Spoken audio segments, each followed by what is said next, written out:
vois cette force de la diversité qui fait la richesse de notre ville.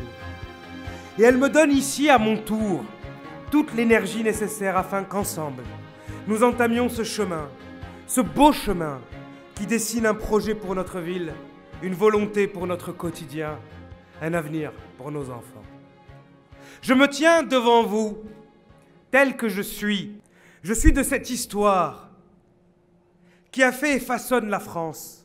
Cette volonté d'être un élu qui est parmi vous, qui fait aujourd'hui avec vous, mobilisé pour vous, mais aussi grâce à vous, m'ont donné la force de m'engager encore.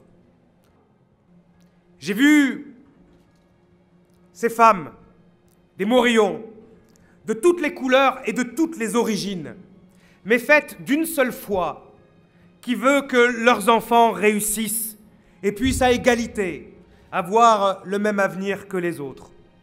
Je les ai vus se lever et debout, appeler à plus de soutien, plus d'éducation, plus de sécurité.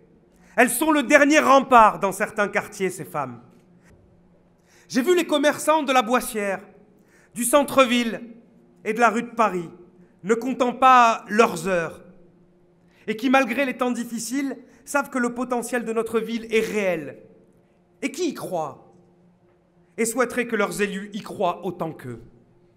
J'ai vu nos jeunes du quartier de Lannou, confrontés à l'abandon, là où la vie associative ne doit son existence qu'à la détermination de quelques bénévoles. Là où le renouvellement urbain poursuit son parcours chaotique sans que les citoyens aient réellement le sentiment d'être entendus, concertés, quelquefois même estimés. Là aussi, sans fausse promesse, ni illusion du miracle, je sais que l'on peut faire plus et que l'on peut faire mieux. J'ai vu nos concitoyens se mobiliser pour leur dignité, exigeant parfois avec colère une action résolue et immédiate face au délabrement de leurs logements sociaux et de leurs quartiers, et ne demandant rien de plus qu'à ce qu'un dialogue soit établi. J'ai vu nos animateurs, nos familles, des grands péchés au boulevard Chanzy, en passant par Jean Moulin, demander du sérieux, du respect, de la rigueur et une vision pour nos infrastructures sportives et plus largement une véritable direction pour notre politique associative. J'ai entendu les habitants du haut comme du bas Montreuil qui nous demandaient à ce que des propositions soient faites et que des initiatives soient prises sur le territoire de notre commune afin que soit améliorée la prévention, la tranquillité publique, et ce n'est pas un tabou, aussi la sécurité. De la rue de Paris au Ruffin, face au sentiment de laisser faire et de laisser aller, nous devons faire plus et nous devons faire mieux.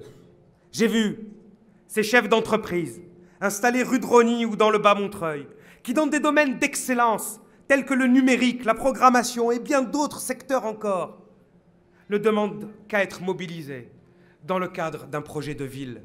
J'ai vu la vitalité, la force d'initiative et la volonté de participation de nos comités de quartier, de Villiers-Barbus à Nanteuil, en passant par Solidarité Carnot.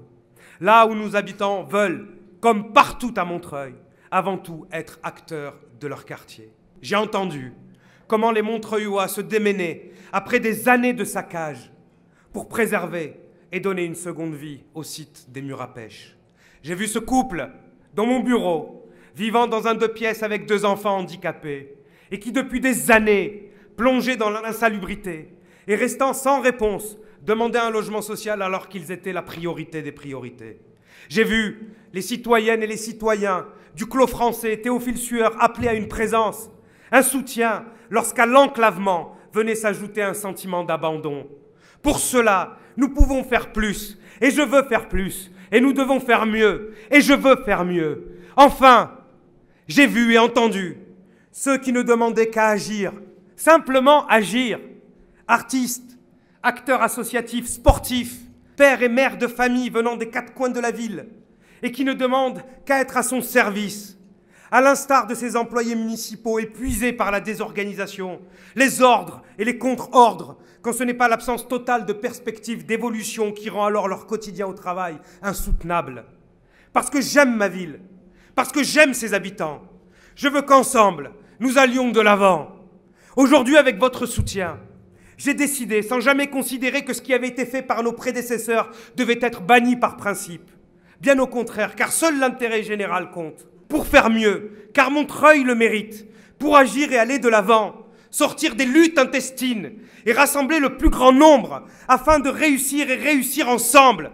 Je suis candidat et nous lançons ce soir notre campagne pour les prochaines élections municipales de Montreuil de mars 2014.